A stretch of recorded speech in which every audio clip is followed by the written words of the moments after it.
नमस्कार दोस्तों, मैं सी दिवाकर जग्गा। तो दोस्तों, एल सल्वाडोर के बाद एक और country central Africa Republic CAR जिसको शॉर्ट में बोला जाता है, तो वो एल सल्वाडोर के बाद दूसरी कंट्री है जिन्होंने बिटकॉइन को लीगल टेंडर डिक्लेयर कर दिया है। तो दोस्तों, कहीं ना कहीं बिटकॉइन के लिए एक बहुत बड़ी जीत है। और एक चीज़ मैं हमेशा शुरुआत से, जब से मैंने ये काम शुरू किया है, जब से मैंने ये क्रिप्टो करेंसी को देखना शुरू किया है, तब से मैं, आप पुराना वीडियो में भी देख सकते हैं कि मैं एक ही बात कहता आया हूँ कि बिटकॉइन जो है वो जो स्मॉल कंट्रीज़ हैं, जो वीक इकोनमीज़ हैं, उनके लिए ये एक बूम बन के आएगा, उनके लिए एक रीढ़ की हड्डी बनकर आएगा। क्योंकि कहीं ना कहीं उनकी जो अपनी करेंसी हैं वो उतनी वैल्यू को होल्ड नहीं कर पाती हैं, और उनकी जो इकोनॉमीज जो हैं वो इतनी वीक होती हैं कि उनकी अपनी जो भी लीगल करेंसी होती है, लीगल टेंडर होता है, वो उतने अच्छे से काम नहीं कर पाता है।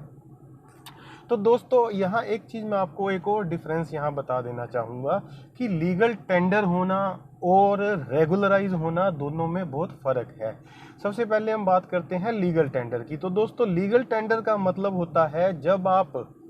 मार्केट में जाते हैं, जैसे इंडिया में INR जो है, इंडियन रुपीज़ जो है, वो एक लीगल टेंडर है। तो जब आप मार्केट में जाते हैं दोस्तों और आप कोई चीज़ बाय करते हैं, मान लीजिए आप चाय का एक कप ही बाय करते हैं अब पीने के लिए, तो आप उसको अगर पेमेंट में INR देते हैं, रुपए देते हैं, तो वो इस पेमेंट को एक्सेप्ट करने से मना नहीं कर सकता, क्योंकि भारत सरकार ने रुपए को लीगल टेंडर घोषित किया हुआ है। अब उसके बदले आप चाय के कप के बदले में उसको बोलें कि यार मेरे पास ये चॉकलेट्स पड़ी हैं, तो ये ले लो, तो वो आपको मना करने का पूरा पूरा राइट रखता है, क्योंकि चॉकलेट हैं, टॉफ़ी हैं, या कोई भी चीज़ जो आप उसको ऑफर करते हो वो लीगल टेंडर नहीं है, वो आपको मना करने का पूरा राइट रखता है। तो अब बिटकॉइन को लीगल टेंडर कर दिया दो कंट्रीज ने, जिसको सेंट्रल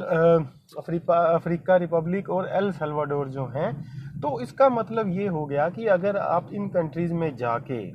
या इन कंट्रीज का कोई सिटीजन जाके कोई चाय पीता है या कुछ ग्रोसरी खरीदता है और पेमेंट के बदले में बिटकॉइन ऑफर करता है,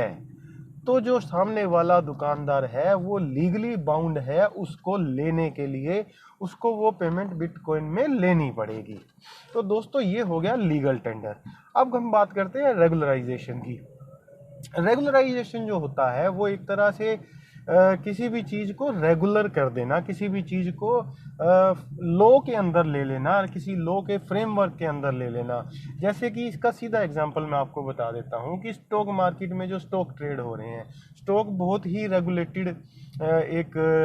जो है फाइनेंशियल एसेट बन गया है इंडिया में। ऑल ओवर वर्ल्ड स्टॉक्स जो हैं हाईली रेगुलेटेड होते हैं। तो उनको रेगुलेट करने के लिए जैसे इंडिया में सेबी बना हुआ है, उसी तरह US में एक SEC बना हुआ है, सिक्योरिटी एक्सचेंज काउंसिल, ऐसा कुछ उनको बोला जाता है। तो वो उसको देखते हैं, इंडिया में सेबी देखता है। तो इस तरह वो उसको रेगुलराइज कर दिया जाता है, और वो जो है ट्रेडिंग का जो कंडक्ट होता है वो उसको देखते हैं कि कोई जो है रॉन्ग डूइंग तो नहीं कर रहा, कोई ऐसा गलत काम तो नहीं कर रहा जिससे कि रिटेल इन्वेस्टर को नुकसान हो या सरकार को रेवेन्यू का कोई नुकसान हो। तो ये होता है दोस्तों रेगुलराइज कर देना। और एज अ लीगल टेंडर ले लेना, ये अपने आप में एक बहुत बड़ी बात होती है कि आप अपनी करेंसी के इक्वलेंट आप उसको खड़ा कर रहे हो, जिसको लोग आज भी कुछ लोग क्या, बहुत सारे लोग आज भी ये कहते हैं कि ये तो एक कंप्यूटर फाइल है, ये तो ख़त्म हो जाएगा, ये फलाना ये दिखाना, बहुत सारी चीज़ें जो है बिटकॉइन के बारे में बोली जाती हैं। तो दोस्तों, ये होता है फ़र्क लीगल टेंडर और रेगुलराइज करने में। और दूसरी बड़ी कंट्री, दूसरी बड़ी न्यूज़ कहूँगा, और दूसरी एक वीक इकोनॉमी वाली कंट्री जिसने इसको एज अ लीगल टेंडर ले लिया है और धीरे धीरे मेरे हिसाब से जो कम से कम वर्ल्ड में जो 100 के करीब वीक इकोनमीज वाली कंट्रीज हैं, तो मेरा ये मानना है कि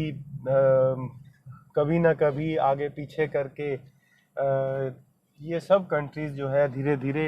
इसको बिटकॉइन को एज अ लीगल टेंडर जो है एक्सेप्ट कर लेंगी, क्योंकि कहीं ना कहीं ये उनकी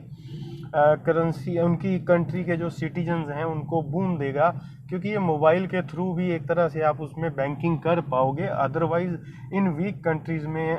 जो बैंकिंग फैसिलिटीज़ होती हैं वो भी सिटीजन्स को ठीक से मिल नहीं पाती। स्पेसिफिकली अगर मैं अफ्रीकन कंट्रीज़ की बात करूं तो वो इतनी ज़्यादा वीक होती हैं कि बैंकिंग तो उनके लिए बहुत बड़ी बात होती है। लेकिन मोबाइल एक ऐसी चीज़ बन गया है जो